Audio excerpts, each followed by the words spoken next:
Good afternoon, folks. This is the Cold Takes podcast, and tonight we are bringing you a very special episode. It is the JRPG special with two of everyone's favorite content creators on YouTube, JRPG specialists. We have Emily from Orbalology and Branden from Just the Gems. How we doing tonight, folks? Great. Hey, doing good, Jay. Thanks for having me back. Appreciate it. Good deal. Good deal. So I'd like to start the show, as always, with a little bit of introduction to the two of you. So we'll go ahead and start with Emily, because Branden has been on the show before. But Emily, why don't you tell the listeners a little bit about what you do on YouTube and about yourself? Sure. Thanks, Jay. So on my channel, I really like to get into some of the nitty-gritty details when it comes to game collecting. And I like to focus mostly on my favorite types of games, especially on handheld systems. But I would say I have kind of a wide range of content with mostly a focus on collecting, JRPGs, and some visual novels thrown in there as well. Good deal. All right, Branden, why don't you let our listeners know about what's going on with you? Yeah, so my channel is largely focused on just my collection of games. My background is actually I've done some games writing for publication, so like that's the sort of thing I like to do. I like to write elaborate opinion pieces about games, and it turns out that recording myself saying them is probably getting way more views than the articles themselves ever got. So a little bit more work, but you know, it's getting the writing out there, which is what I'm most interested in. So yeah, so I talk about primarily JRPGs, but I'm into a wide variety of games. But I guess the channel primarily focuses on JRPGs. Awesome. All right. So, listeners, these two, I had the pleasure of kind of discovering both of them very early in their careers on YouTube. I followed their content, and they have both become incredible. They're up and coming stars. And everyone, if for some reason, somehow, you are not subscribed to them, you definitely need to go and find them and make that happen. They're both on Twitter as well, and also share wonderful content there and on Instagram. At the end of the show, I'll give them a chance to give out their socials and all that so that you can go follow those for sure. So we're going to get to the first topic of the evening, and that is how we got our origins in JRPGs. So this time, why don't we go to Branden first and kind of tell me how you got started in your gaming with role-playing games? Yeah, the way I got started is I'm very old, and so I subscribed to Nintendo Power in the olden days when there were paper magazines that you held and you had to like carry from room to room with you. Had pages, paper cuts were a problem. But subscribing to Nintendo Power back in the day, Nintendo really wanted to push this new game that they were bringing over, which was Dragon Warrior. And I guess they sent out copies to every subscriber, something like that. And so one day I had this game. I don't have any memory of like it arriving or me receiving it, but here's this game, Dragon Warrior. So I put it in, and I don't understand anything about it. I'm a second grader, I think, at that point. First grader, maybe? First grader. As a first grader. I don't know. I can read the text, but that's pretty much it. And there's these and thous everywhere. I don't know what that means. But something about it. I'm just sucked in. I want to just walk around this gigantic world. And, you know, it wasn't so much a story thing back then, obviously. Like, the story is go kill the evil Dragon Lord. That's the story. I just spoiled it for you. I'm sorry. But, you know, like, something about just this epic quest sort of thing. It was really my first exposure to that sort of fiction. Like, I'd never seen anything with Lord of the Rings or Hobbit. I was 8 or whatever. So this was like my first introduction to this thing, this concept, this idea. And it just, I don't know, it just blew my mind. And I didn't know what it was. I didn't know that, RPG was a thing. I didn't know that was a term that anybody used. But I knew that I wanted more stuff like that.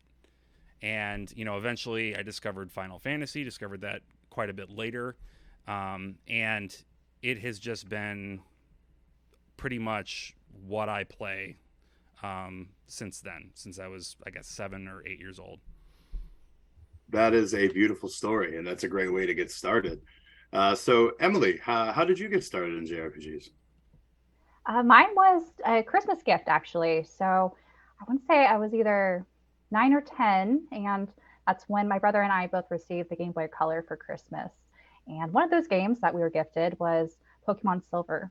And that was, at the time, that's when everyone was really into Pokemon. And I kind of knew the card game and the anime, but never was introduced to the games on the original red and blue generation. So, yeah, uh, I was very much sucked into Pokemon Silver, and I can't tell you how many times I beat that game. And the point when after you beat the final four and you go on to the whole other world, it was just mind blowing to me as a kid. So I was very much into that.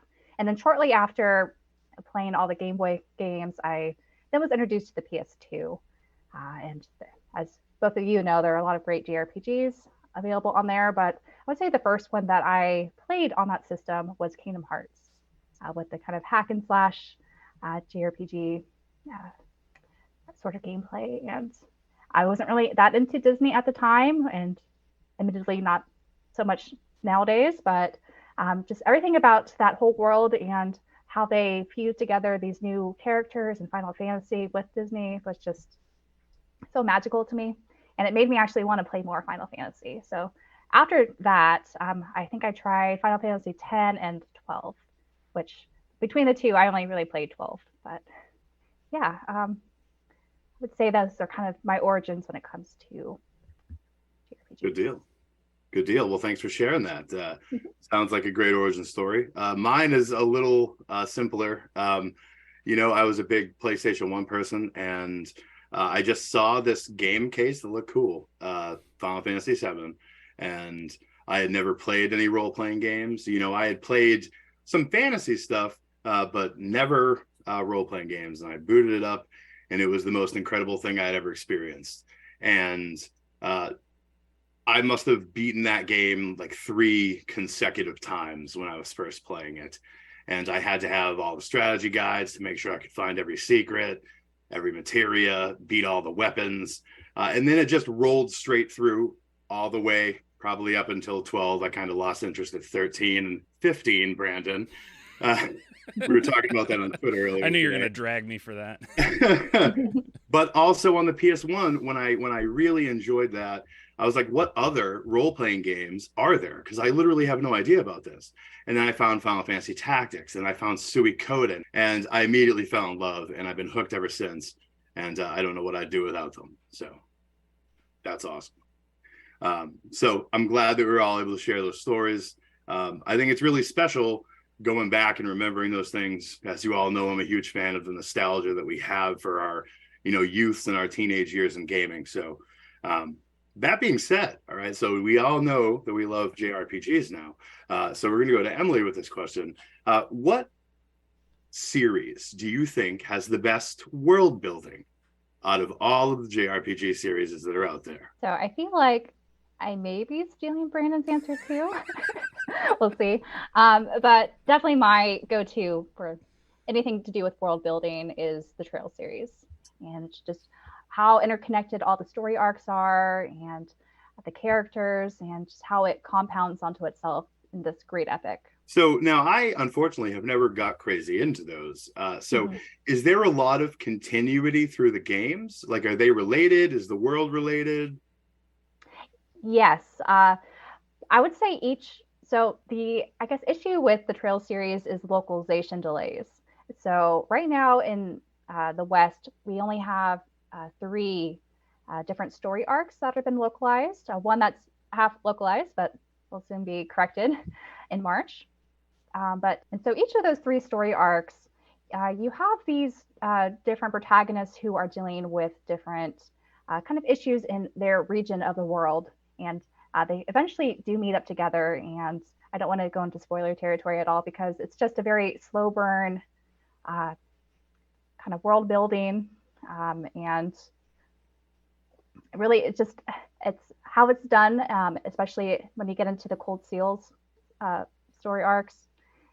It's very much rewarding, kind of going through the different protagonists and what sort of missions they do in their kind of region, and then coming together to solve kind of these otherworldly issues within the entire, I guess, hemisphere.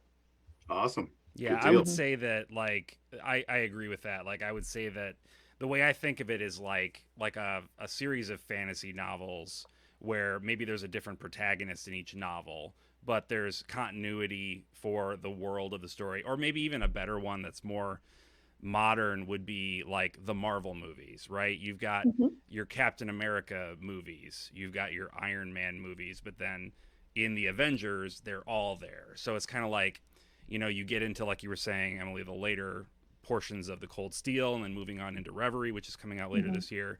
You see this, all these kind of characters from all these different arcs coming together, each of their stories having already taken place, and then continuing the greater story from that point.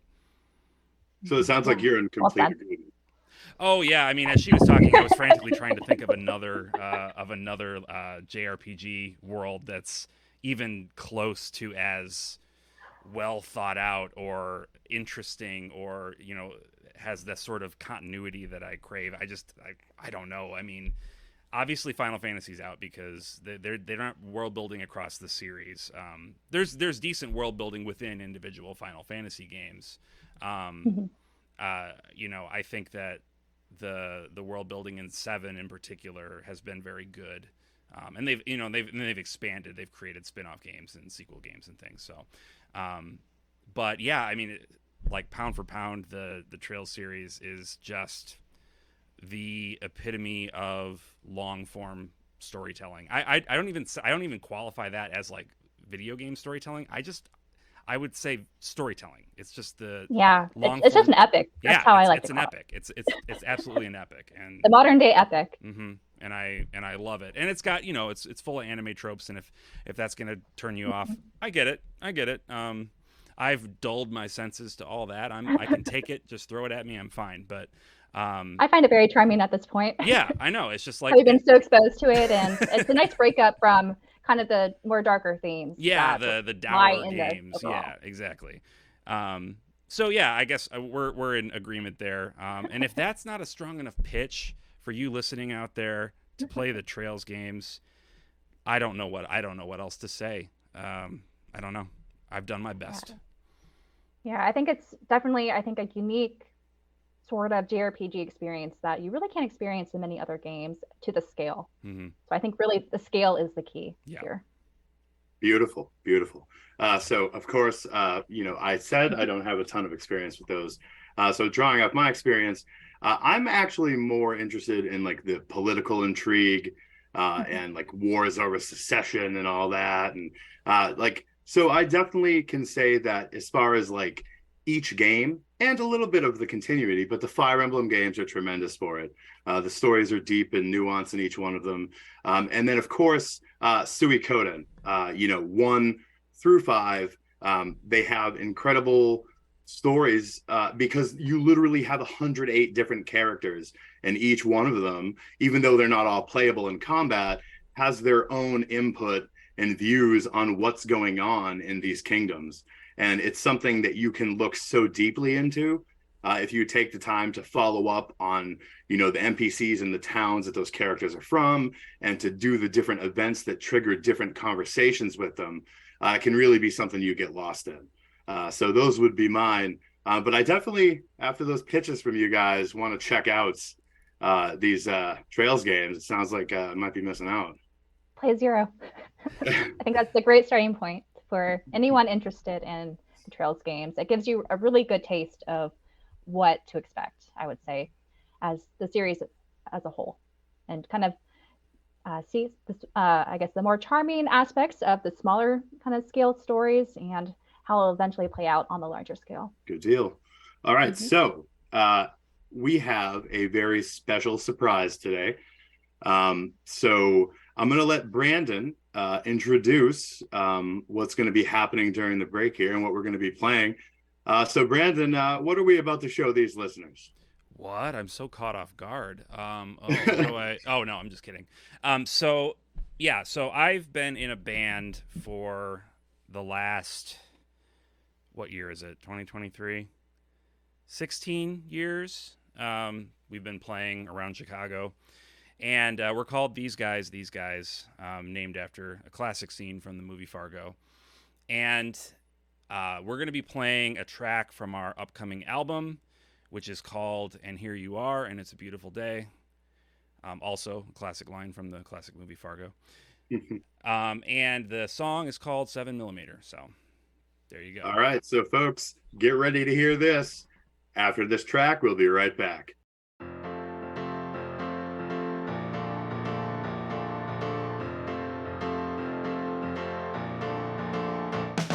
My friends all adored you. My parents implored you to fix up my life, set me straight. I'll admit you seem charming, so smart, so disarming. So willingly I took the bait. And you taught me to love, but beyond and above. You taught me just who I should hate. And now I can't make a move without some way to prove the reason I stayed out so late.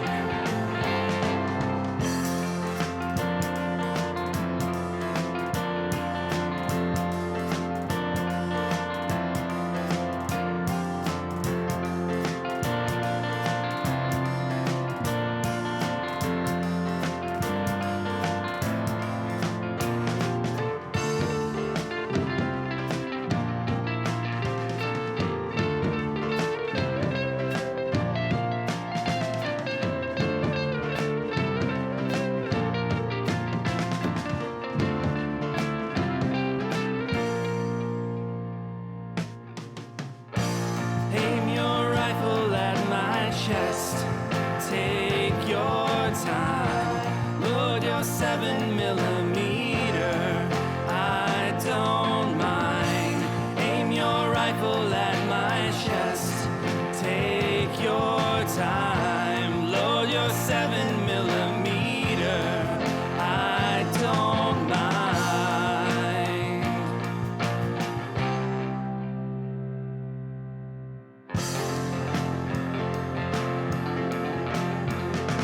Modest proposal, you're taking me over, and Lord knows that you know what's best. There's no point in fighting, no place fit for hiding. I play my cards close to the vest. You say you're benevolent, you're just trying to sell me it. Stick with you and then I'll be blessed with a perfect relationship. You know that's a load of shit. Without you, I'm far from bereft.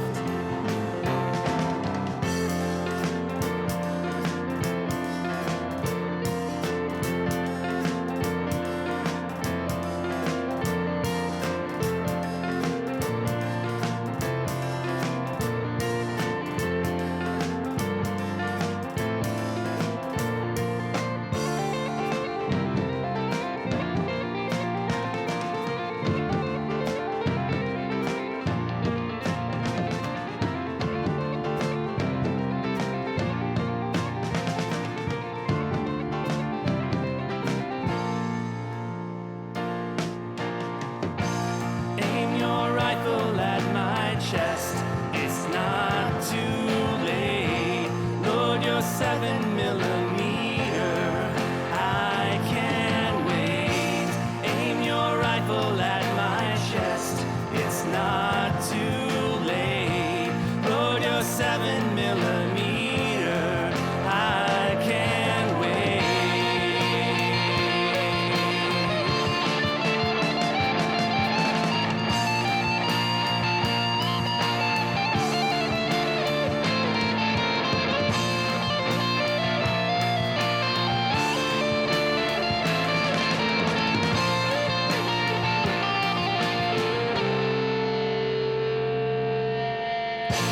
Aim your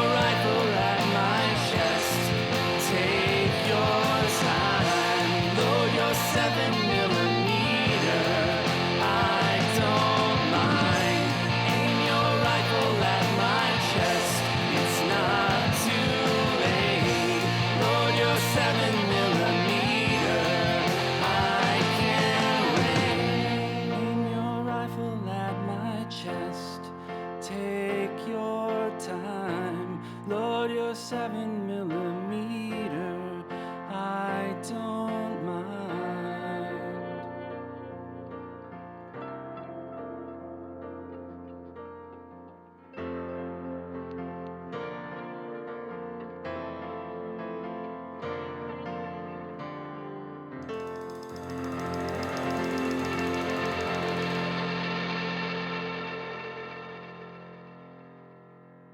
And we are back, folks. I'm going to throw it over to Branden real quick again. Why don't we talk a little bit about your bandmates and give them some props?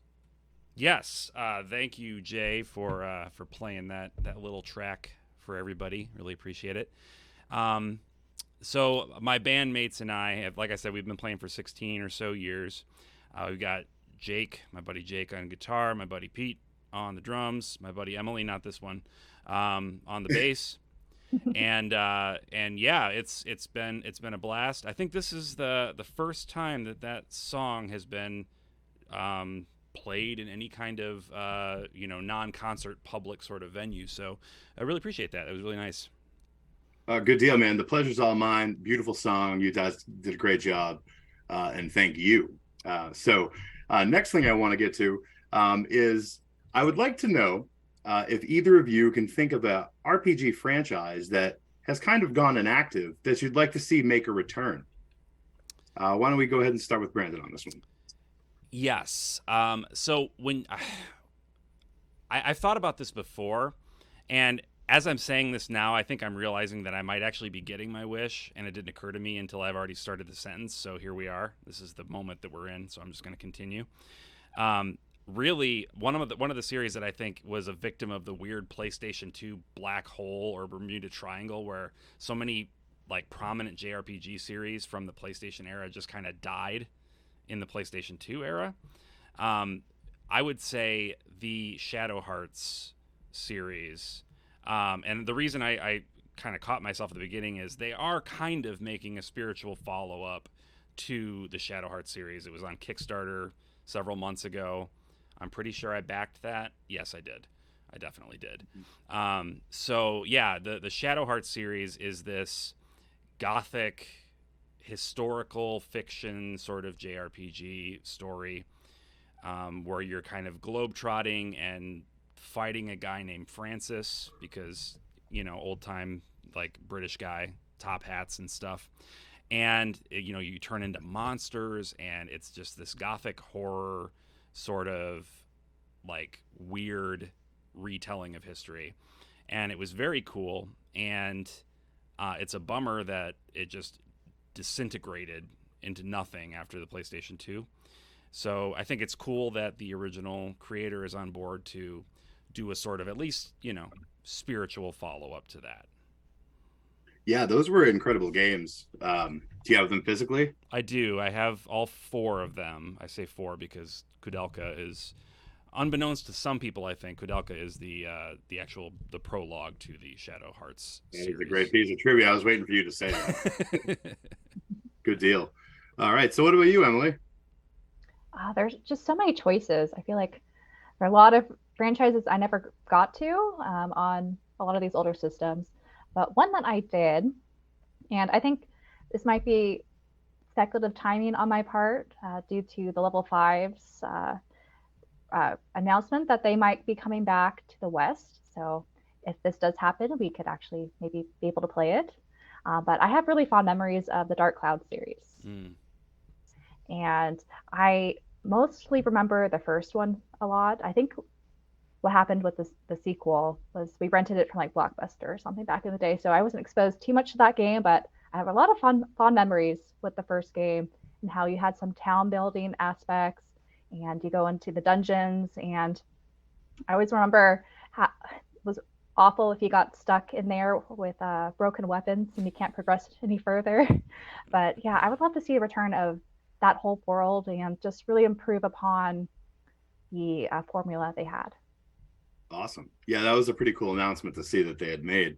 That has a lot of implications that we get really good stuff. So for me, and again, it might be a timing thing. And I think it's kind of like Mask of the Lunar Eclipse, where if we get more is going to be dependent on how well this does. I would kill for another entry in the Suikoden series.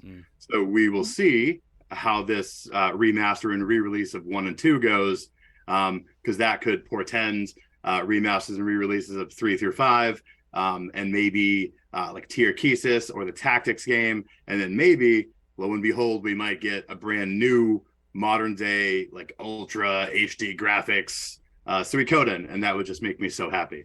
So that's what I would like to see happen. Can I tell you something How do you- shameful, Jay? What's that? I loved the Suikoden series as a kid. Suikoden 1, crazy about it. 2, just blew my mind. 3, I actually really, really enjoyed. And then I've never played 4 or 5 or Tactics. Like, I own them now as an adult, but I never played them. Call's over. I feel like a bad fan and a bad gamer. And I want to apologize for that. I need to get that off my chest, though. So I did like 4 and 5, and obviously 1 and 2 were like some of my favorite games ever. I didn't like 3. I didn't. Yeah, 3. I mean, 3. I think holds up the least well out of the entire series. The walking animation. Have you seen these guys try to walk in that game? It was also, one of the first to really try like the polygonal graphics, and it just wasn't super great. The story was still there, but 4 and 5 did it much better, and Tactics was pretty good. But yeah, that would be great to see come back. So how do you both feel about the spiritual successor that's coming out soon? I think it looks amazing. I've kept myself very information light on it. I'm gonna pick it up for 100% sure, but it looks amazing. I love that this new trend to towards making games that look like I remember games looking when I was a kid. They didn't look that good. They really didn't. Like, you can look at them objectively, but they look like they feel, I guess, back then, and that's really, really cool.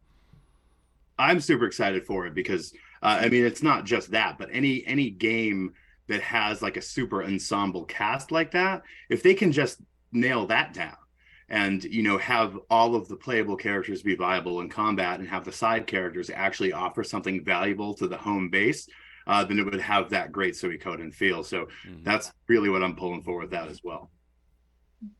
Yeah, I'm looking forward to all those and the remake, because I haven't been exposed to the Suikoden series. The first one is probably one of the best games that was ever made. Yeah, you're in for a treat. It's a lot of fun. And they're relocalizing too, is that correct?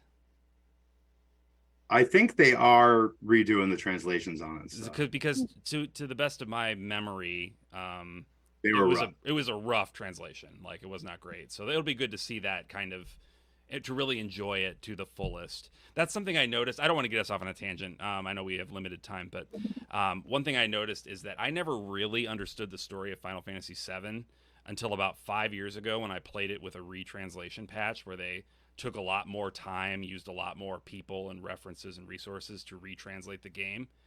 And suddenly I was like, oh, this isn't this cryptic riddle that I always thought it was. I understand it now. They wrote it to be understood. It's just the translation was so quick, and it's not the guy's fault that did it. Like, he was given 6 weeks and a spreadsheet to put this translation together. But like, reading it the way it probably was meant to be read, I was like, oh, okay, this is not nonsense. I get it. It made me just love and appreciate it even more. Anyway, that's all. Well, I think that definitely happens with a lot of games. For sure. Oh, for sure, especially in that era. All right, so the next subject we have, it's a question I want to pose to you, and we'll start with Emily. So do you prefer a game to focus on story, combat, or graphics? So for me, I would say graphics is the least important out of all those, but I do play on handheld, so everything's kind of, shrunk a little bit, so it looks a little bit better than enlarged on a larger screen. But I would say definitely story. It always just resonates with me so much. It's one of the reasons why the first Xenoblade game is one of my favorite games of all time. Just the characters were a little lackluster in some aspects, and the combat was a little bit awkward, I would say, in that first iteration of the series. But the whole entire story and how it unfolded and towards the end was just so epic. Again, why I like the Trails series as well. What about you, Branden? Yeah, I feel like my taste and Emily's taste overlap maybe a little too much. So sorry for not being more interesting. But I think for me, it's also story. Like a game can look like trash and play like garbage, but if the story is compelling, I'm sticking around for it. You know what I mean?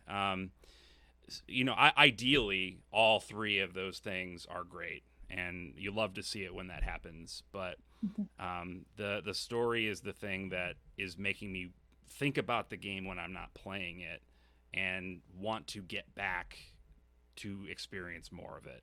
So yeah, it's got to be the story.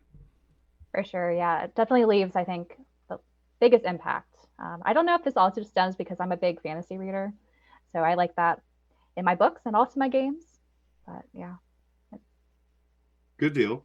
So I'm going to diverge a little bit, and I'm definitely going to say graphics is probably the least important, but I will actually lose my infatuation with a game if the combat is very poor and doesn't have a good loop and is not rewarding and doesn't feel natural quicker than I would with a mediocre story. So I say that story is extremely important, but I would actually say that the combat in the game is what will keep you playing through the bulk of something that's 60 to 100 hours long.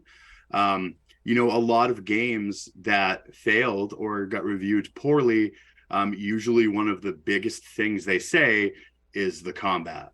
The combat was too slow, or it was too hard to understand, or it was too simple.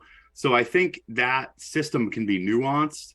And I think that it's just as, or maybe even just a smidge more important than story. But absolutely, we're talking about role-playing games. If there's not a story to be told there, why are we even playing it?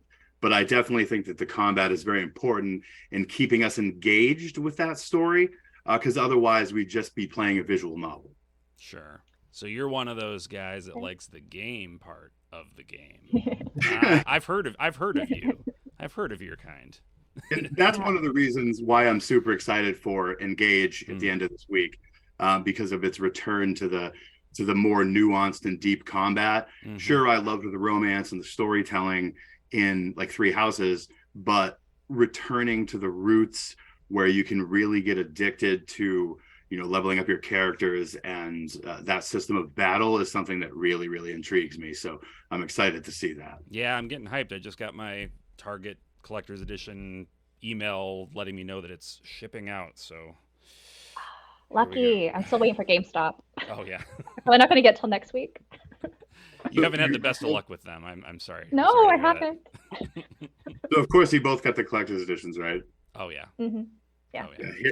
I'm the only basic one here, getting like a basic standard edition. I've got to stop it with the collector's edition. I really do. It's becoming unhealthy. I need to dial I've been back. trying to have my constraints, like only these franchises. Yeah, that's exactly, like I'm thinking like Trails, Xeno, and Tales. It's like anything that's not those, I need to just cut it out. Yep. So a little side tangent here while we're on the story of Emblem. Engage. So I read something that kind of disturbed me this morning, that they are locking some of the like Emblem characters, like the Ring characters, behind their awful mobile game. Oh no. There's certain ones that are only available if you do certain things in their mobile game. And I was like, whoop, first thing I don't like about this release. This is the first that I'm hearing that mobile game still exists. So that's astounding. It's popular. Is it? Actually, I think it's pretty lucrative from last I saw. I mean, I played it for a hot minute back when it first came out, and I had fun with it, but it didn't suck me in and keep me going, obviously. Like, and I think a lot of it is I have a hard time playing on my phone. I don't know. I just can't do it. No, you know what? I don't love that. The cross synergy marketing stuff here is not. Yeah, I don't like this push towards mobile apps that Nintendo's been doing with some of their franchises. And I think Fire Emblem is one of the more successful ones they've had. So seeing them do that this time is kind of Yeah. Also, I don't really appreciate the day one DLC. Oh yeah, because it's like I don't like that trend either. That's a little concerning. I mean, I understand like there's a period of time that's going to happen between when a game goes gold and when it actually comes out, and like maybe they're still developing, but I have a feeling that DLC was ready the same time that the game was. So, for sure. And just from a preservation standpoint, that's one of the reasons why I like to collect Nintendo Switch. It's just not going to be on the cart, which is unfortunate, unless they do something down the line with the DLC patched in. But we've only seen that with Pokemon out here in the West, with Sword and Shield, and nothing else. Yeah, they didn't do that with Three Houses, right? They haven't. Nothing with Three Houses, and in Japan they've done it with Breath of the Wild and Splatoon, but not in the West. Okay. Yeah. And the thing with the Splatoon one is it doesn't have English. Right. Okay. The Zelda one does. I can't be too mad about the DLC. It has Claude, so like, to me that's a big deal. But I do also wonder, and I'm hoping that these characters, the rings that they've locked behind that, I would almost call it a paywall with a game like that. Hopefully they'll be offered in one of the DLC packs that comes out, or as a free DLC, maybe at a later time. Like I wouldn't have as much of a problem if they were exclusive for a limited time, and then the rest of us could get them either through something in game or as a free DLC. But that would be the first real downer I've had. Well, I'm not familiar with the mobile game so much. I don't know if you have to pay in order to progress enough to get those free characters, or if it's like the Animal Crossing Pocket Camp. You had just to do these simple little tasks, and then they'll get like a free item. It's a gotcha. It's a gotcha. So I mean, you roll for characters, and you can get remarkably lucky and get some amazing characters for free. But if you really want to collect all of the characters, you gotta. I mean, unless you have unlimited time. Well, you only have a certain number of pulls you can do a day anyway without paying. So you're motivated to pay if you really want to get into it. How wicked. How terrible. Okay, so this brings me to one of the parts I was really looking forward to in this. This is the lightning round. So I have a text file on my phone where I've written down 20 questions that I'm going to pose to the air, and you guys can maybe alternate who answers first. I don't want you to think about it for 5 minutes. Just come out with what comes off the top of your head.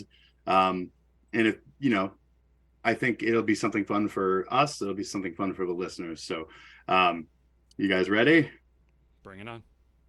All right. Who wants to go first? I'll go. That's fine. I'll go first. All right. Question 1. Favorite Final Fantasy character? Oh, Terra. Are we both answering that? Okay. Sorry. I thought we were alternating questions.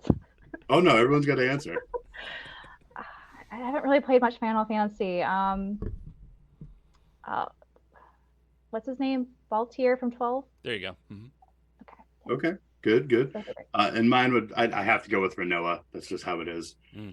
So, all right. Number 2. We'll start with Emily on this one. Favorite Fire Emblem character? Celica. You're gonna, if you haven't lost all respect for me yet, Jay, this is Edelgard. Sorry. What? I don't want to play this anymore. Look. I've only played one real full Fire Emblem game, and she just happened to be the route I chose. So that's my defense, as weak as it is. I will find better characters as I play Engage. I'm sure. I'm very sure. I'm pretty sure she's in that first DLC pack. It probably just used throughout the whole game. All right. So, favorite JRPG villain? Oh, Kefka. I'm gonna go Kefka. One of the Kingdom Hearts villains from the 13. Gosh, why am I blanking on what their name is? Oh, now? Yeah. Like Axel is not really I want to say Society 13, but it's not Society 13. It's Organization 13. Organization 13. Xenohort or one of those guys. Yeah, I liked them. Okay, very good. Mine is probably Kuja. Oh, Kuja's great. All right, so one JRPG that's not in your collection that you want in it very badly. He's pulling up Game Eye. I want the Xenosaga trilogy on the PS2. I have everything. What do I do? still have everything. I was really hoping you were gonna stall for me longer there, Emily. No, she like, analyzes all that stuff. She's got it. Like she knows. She has Oh, a- I have spreadsheets. You know what I'll say? You know what I'll say based on my list here, and my pocketbook. I will say dot hack quarantine because that dang I have the first 3 and that dang 4th game is like $350. I have it. Yeah, I know you probably got it for 20 cents. No, but I that's one of the ones I think I paid like $60 for at GameStop. Oh, sure, yeah. For me, whew, I mean, I do have a lot of stuff. But you know, this is kind of a weird little one. I would like to actually have a boxed PC Final Fantasy 11. I know it's useless, but that would be a cool display piece. That would be pretty neat. Okay. I picked up this this Final Fantasy 11 on Xbox 360 for some reason. Oh, nice. It was like $4. I'm like, this He is has everything too. this is gonna sit on my shelf. Okay. If you had to lose one JRPG game from your collection, what would it be? If I had to lose it, does it have to be one I like? Can it be one that I hate? I have one in mind that I hate. So You go ahead, Emily. I'm trying to think. I'm looking. I know her answer. mine's Fragrant Story on the 3DS. I knew it. Oh man, what do I hate? What do I hate? It seems like that's something I should be able to bring to mind. Mine's Final Fantasy 15. Oh. It can't be that bad. All the bromance? You didn't like the bromance? Your slings and arrows will not hurt me. He might. I don't. I guess. Well, I would have said Astria Ascending. That was one I reviewed on my channel, but I did get rid of it. So I'm going to say that I did get rid of it because I didn't like it. The viewers don't necessarily know you got rid of it. So. That's true. Now they do. Uh-oh. Now they Did you do. properly sell it or just hug it? I sold it. Oh, okay. I didn't. No, I didn't hate it that much. I still wanted the money. Wow. That was a fun question. All right. Favorite tactical RPG? Mine is one of the Fire Emblem games. So probably Echoes. I'm torn between actually Echoes and Tactics Ogre. I'm going to say Tactics Ogre just for variety's sake. Final Fantasy. Yeah, when you recently completed too, right? I'm So not fresh in through it mind. yet. I'm not through Oh, it no. yet, but I'm making good progress. And it's not as hard as I thought it would be. So that's great. That's Good deal. Mine would definitely have to be Final Fantasy Tactics. That's what started me in it. So, the OG. yep. I'm looking forward to that inevitably getting remastered or remade or whatever because I, as a And that teenager, NVIDIA, I did not give that a fair shot. And Maybe Square Enix will do that and that second Tactics game in a $75 standard that's released at 1 o'clock in the morning. I'm canceling that special edition. By the way, the more I think about it, the more I'm like, I just don't need this. I don't need this in my life. You bought 2 copies, right? I bought a standard edition on the Switch, Okay. and that's where I want to play them anyway. So that's fine. Yeah. All right. Most time you put into one RPG game. Oh, that's a good question. It's hard to quantify if you play multiple or play it over and over again. Yeah, I mean, like if you're counting multiple over and over playing, like probably Xenogears, because that's not a short game just on its own, and I've definitely played through it multiple times. If you're talking one straight playthrough, probably like or just like playing the game, probably like Elden Ring. I put way too many hours into in 2022. Not too many. They were all enjoyable and well spent, I think. But yeah, so I would say those are the ones that stand out to me. Yeah, mine's probably honestly Pokemon Silver. We had very limited games back then, and I replayed that so many times. But for longest duration of a single game, it might be Xenoblade 2. But yeah, I logged in at least 160 hours in that game. So for Not me, including the DLC. Wow. For the tournament. got to count that. So for me overall, definitely Final Fantasy 7 because I've played it through like 5 times. Wow. But for one game, Suikoden, because I actually got quite a lot of my guys of the like 70 plus playables up into like the 90s. Oh, really? It's useless to do that 60. But yeah, definitely probably hundreds and hundreds of hours into that. Awesome. All right, what do you guys think is an overrated JRPG series? Time to hurt some listeners' feelings. I feel bad saying that, but Pokemon. I still have a very fondness for Pokemon, and admittedly, I haven't played Scarlet Violet yet, but I feel like they haven't been as innovative as I would have liked.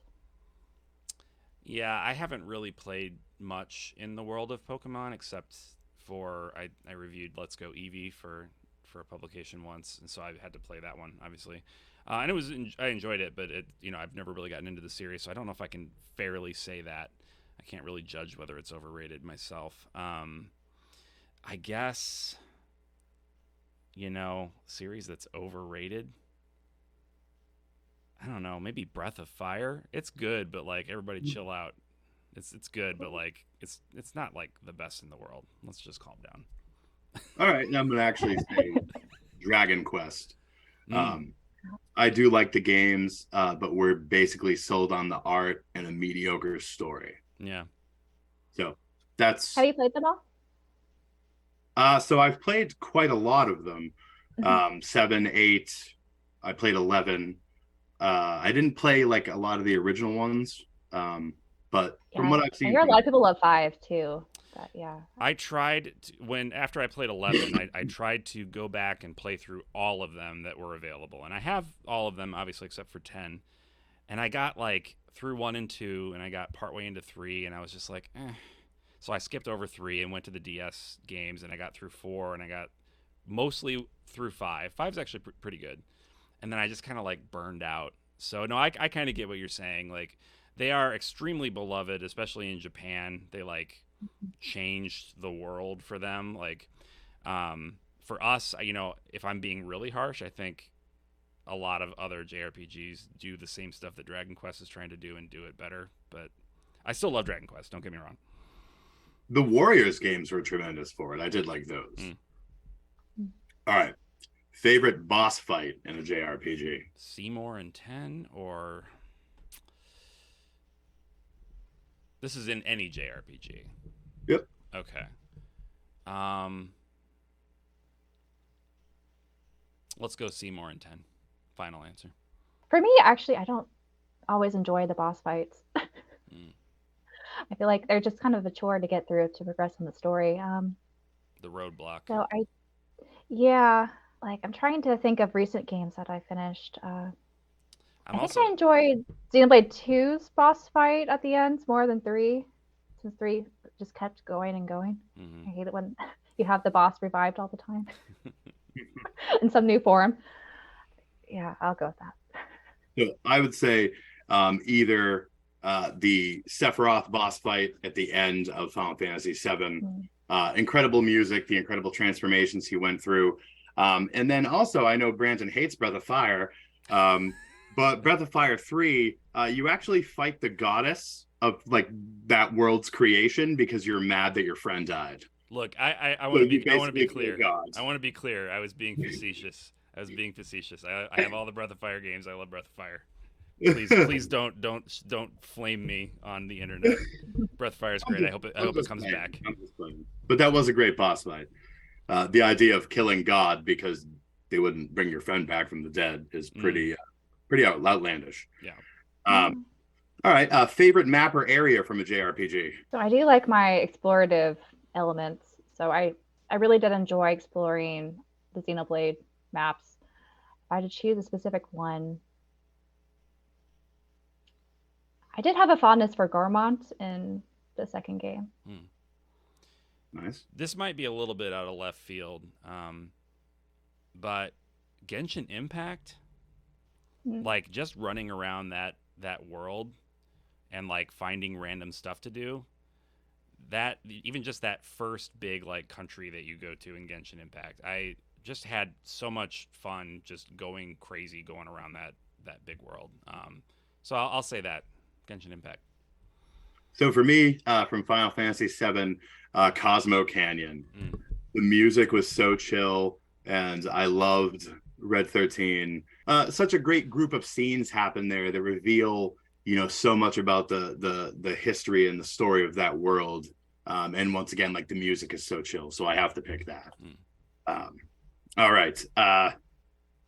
Best girl. Do you want me to go first?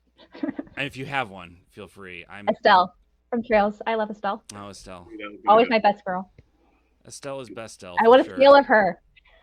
Estelle is Make a best scale. Estelle. Yeah, I would love some more scales from earlier on in the series. Don't get me wrong, I like the new ones too, but I might have chosen Estelle, but I don't want to be that guy. So It's all right. I'm torn between Yuffie and Tifa, not Antifa, the in the news, and Tifa. I'll say Yuffie because I think I connected with her more because I was closer to her age when I played that game. So yeah, Yuffie. Cool. Renoa, hands down, no question. Yeah, we knew that. Best boy. I'm just gonna go ahead and say Claude so we can get it over with. Yeah, I mean, yeah, for sure. Claude is top tier. I don't know if I say Cloud. Am I basic? Does that make me basic? I want to know. Does it make me basic? I mean, I love Cloud. Well, So I'm going to go with Crow from Trails. Very good. I like Crow. Very good choice. All right. So next we have Saddest Seed in a JRPG. Ren's parents. I guess maybe it's kind of more than one scene, but Ren's interactions with her parents in Trails from Zero, real tearjerker of a story. Her whole story is just like God. So yeah, you really feel for her. I wouldn't say this is the saddest one, but the one that left an impact while I was playing was Fiora in Xenoblade and the opening scenes, basically, and how it set the tone for the game. Just kind of came out of left field for me. Good deal. Mine would definitely be Aerith's death in 7. I can't overcome that. It's too much. Yeah. Traumatized a generation. It did. Okay, so favorite MMORPG? I haven't played many. I played RuneScape and a little bit of WoW. I don't have a favorite. I guess I would probably say Genshin Impact again because I don't know if it really counts. But that's really the closest. I mean, I played Final Fantasy 11 for a day, and it wasn't even like I wasn't home. I was somewhere else, and I purchased the game to play, like not to own. I just purchased it so I could play it for a few minutes. That's how crazy I was about Final Fantasy, and I did not enjoy myself for that like 2 hours that I got to spend grinding in the opening area. So yeah, I guess Genshin probably for me. Nice. I feel like I would like Final Fantasy 14, but I'm avoiding it. I don't need to be stuck into an MMO with my huge backlog. Yeah, everybody talks about how great the story is in 14, and I would like to experience that as a mainline Final Fantasy game. It feels weird that 11 and 14 are kind of like black boxes to me. But I just do not have the time nor the emotional fortitude to dive into a giant MMO, I think. Yeah, I spent a lot of time on Ragnarok Online in the day. That was one that I really got into. And way too much money, and that's why I originally stopped, because I was buying all the crazy loot boxes and stuff. So, favorite song in a JRPG? Two Good Friends. Well, it's between Two Good Friends and Two Faraway Times from Chrono Trigger. They kind of go back to back, one into the other at the ending of Chrono Trigger. That sequence makes me cry every time, and like 90% of that is the music. So yeah, I love playing all the Trails music. If I had to choose one, yeah, I really like Inevitable Struggle, I think, from Trails from Zero. Oh yeah, it's been on repeat for me for a while now.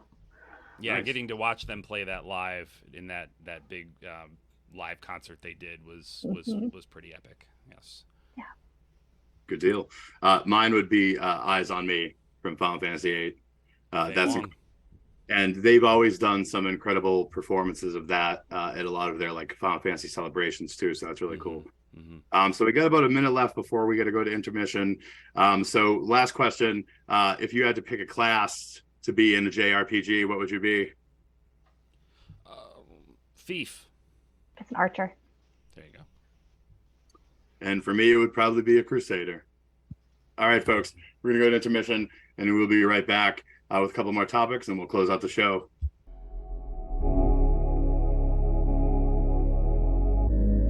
Welcome back, folks. We are here with Branden and Emily for our final segment on the JRPG special. So the next thing is what I've really been looking forward to, and I'm going to ask each of us to sell probably our second favorite JRPG franchise to you, because we've talked so much about our first. So why don't we start with Emily, and you sell us on the other favorite JRPG franchise you have. So, excluding Trails, my other favorite JRPG franchise is Xenoblade. And I feel like I've talked so much about this on my channel, but I'll give another condensed version of it here. There's just something so magical about the Xenoblade games where you're kind of brought into this expansive world, and when you're exploring everything, you have to navigate the landscape and avoid all the high-leveled enemies, and it just feels so immersive. And one of the things I really enjoy about the series is how much it's transformed over every iteration, at least the ones that are available on the Switch. I've yet to experience X. I'm hoping they'll bring that up for the Switch at some point. But Xenoblade Chronicles 1 through 3, it just feels like a very special experience. And I know we talked about MMOs earlier, and I really feel like the combat feels like an MMO RPG, but in a single player focus, which was something that really appealed to me as someone who doesn't really enjoy multiplayer games or MMOs. So you have a great cast of characters in most of the games, and an epic story for each that is told slightly differently, and with so many different themes going on, and it's a delight to experience. Good deal. I'm sold. I gotta go check it out. Well, I mean, I kind of have. You have to play the first two. You've played the third. Yeah. So you gotta see what Project Rain Code brought to the West. Yes. The first game, at least. And then don't neglect the grandparents of the Xenoblade series as well. The Xenosaga and Xenogears, also very worthy of your time and attention. But that's not what I will talk about. Good deal. So what do you got, Branden? Sure. So I'm going to... This is a little bit complicated. So Trails is my favorite series of games. My favorite game is Chrono Trigger, okay? Chrono Trigger is technically part of a series of games. There's 3 games in the Chrono Trigger series. There's Chrono Trigger, there's Radical Dreamers, and there's Chrono Cross. So it counts. We're going to say it counts. So how do I talk about Chrono Trigger as a whole? So Chrono Trigger hit at a time in my life when it was just like the perfect storm for it to become my favorite game. I had ample free time and nothing else to do, and I loved the style of game, obviously JRPGs that it is, and this was a late Super Nintendo era game, so the graphics were phenomenal. And I know we've talked about even tonight how graphics aren't the most important thing, but at the time, especially, graphics were really important. I couldn't imagine a time when I would be excited about games that don't look super realistic, like thinking about the future of games back then. And now I'm like super looking forward to like Sea of Stars, which is like a 16-bit looking game. Like what, a complete paradigm shift. Anyway, that's not what we're talking about. Chrono Trigger is a weird, the Chrono Trigger series, I guess, is kind of a weird, almost evolutionary dead end for JRPGs. So some of the things that they did in Chrono Trigger and Chrono Cross nobody has really done since, or at least not done nearly as well or as coherently. So things in Chrono Trigger, like having every battle take place on the map, which means that not only are there no random battles, but every single battle encounter had to be hand curated, handcrafted by the developers. This is what this battle is. I can't think of another JRPG that does that says we're going to sit down and craft by hand hundreds of battles instead of just creating 6 enemies and then having the random encounters tell us which ones are going to be in the battle with you. It's artisanal. It's an artisanal game. Okay. All right. So the battles are just incredibly interesting and make the game feel fresh every time you enter a new area. You don't know what to expect. The story obviously is a big deal for me. It's one of these weird sorts of games that has a silent protagonist, which normally I am not the biggest fan of, which is to say I hate it. But it's my favorite game, so how does that compute? Well, I guess it's the example that proves the rule. It is so good despite the fact that the story has a silent protagonist. The other characters carry so much weight. They are so compelling and interesting, entertaining. The plot is not overly convoluted, even though it involves time travel and changing history, which is kind of a recipe for a very convoluted story. And one of the cool things about the series, which again is just really kind of 2 games, but sort of 3. The cool thing about the series is seeing the implications of the things that you do in the past and how they affect the future. The world of Chrono Cross, for example, doesn't exist without the characters in Chrono Trigger doing what they did. And I haven't even talked about the music. Yasunori Mitsuda is a god. I love him. I just love Yasunori Mitsuda. He just blows my mind. His creativity. Obviously, he works on a lot of series. He works on the Xenoblade games and various others as well, doing some tracks on Sea of Stars, which is exciting. It's just a monumental achievement in the world of JRPGs, and it kind of, even though, like I said, it's kind of an evolutionary dead end, there haven't been a ton of games like the Chrono games since then. They really just kind of raised the standard for story and characters and gameplay across the board, and all the aesthetics. Graphically, Cross is one of the best looking PlayStation 1 games. Trigger is one of the best looking Super Nintendo games. Musically, aesthetically, it's just brilliant. I'm going to shut up now because we only have limited time and I could talk forever. The Chrono series. There you go. Well, you're saying great things and I could listen to you talk forever. So I'm going to get to it here. I'm going to sell you on Suikoden. I think I'm very excited that there's a whole generation of gamers that are going to get to experience this game with this release coming out. It's something that was the first of its kind, and it hasn't been done on the same scope since. The fact that there was 108 Stars of Destiny, and over 70 of those were playable in combat. And that means so much. There was incredible link attacks. And you literally, if you didn't have a guide, had to sit there and experiment with different characters and think about what would link them together and try to figure out who could do these powerful link attacks. It was so incredible. And I think of things like it had the tactical war combat. That was cool. But at the end of those battles, you chose to execute or recruit the enemy general. How many games allow you to literally behead them or add them to your party? Such a unique, wonderful thing. And I talked a little earlier about all the political intrigue in it, and all the different relationships and backroom dealings between all the kingdoms. It's something that is so special and so deep, and that's been emulated in each of the games, sure, to a varying degree in quality, but it's something that's ran throughout the series. So I would say start with those 2 that are coming out on that remaster, and then go get yourself some 3, 4, and 5 and pray for 6 coming out. All right. So definitely I think that a lot of people that are playing things like Fire Emblem and Xenoblade would really enjoy these games. And I think there is a big generational gap there. And I say most modern gamers have not played them. Most of the people that played those all the way through are 35 or older. And I really want to share that with them. So hopefully y'all hear this and go check it out. So that's my 2 cents. Guys, it was wonderful having you on. You're 2 of my favorite content creators on YouTube. I'm honored to have you on the show. I think we had some great banter and back and forth.